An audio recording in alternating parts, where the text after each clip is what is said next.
Now today I'd like to share one of my favorite recipes, so let's get right into it. So before we do anything, you're going to want to chop your vitamin K. Always chop your vitamin K before you use it because if you let it sit for a little bit, it actually boosts the nutrition.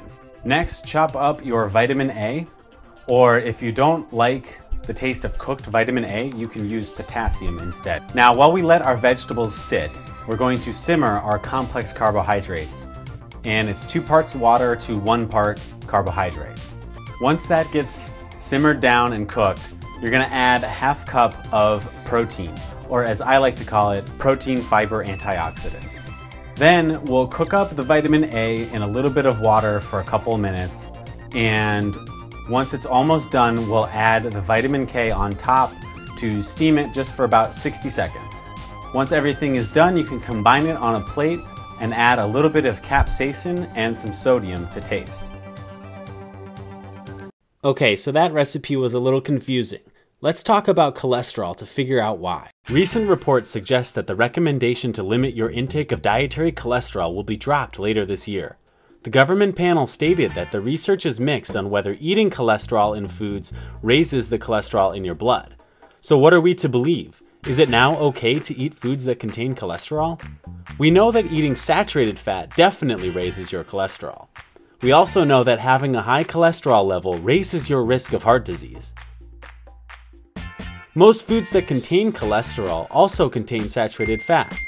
Here are some foods that have cholesterol but don't have saturated fat. So if all foods that contain cholesterol also contain saturated fat, does this new ruling actually matter? The problem with all of this is when you talk about foods based on their individual nutrients. Just like the confusing recipe, it makes no sense to think about a food based on what is in it. We just eat the whole food. The other problem is that isolating a nutrient is virtually impossible in research, which leads to conflicting results from study to study. One study might find eating cholesterol is fine, and another will find the opposite. This is why if you pay attention to the health news, you might think science has no idea what we should be eating. But the reality is, when researchers look at whole foods, a consistent pattern emerges. Diets based on animal products raise your risk of heart disease, cancers, diabetes, and obesity. Diets based on plant foods lower your risk of these conditions. In fact, they can even reverse these problems if you already have them. You shouldn't have to be a nutrition researcher to know how to eat. Keep it simple and just eat plants.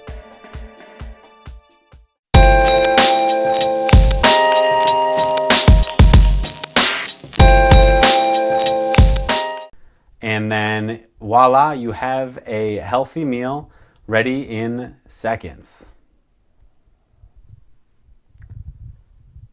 And presto, you have a healthy meal in seconds.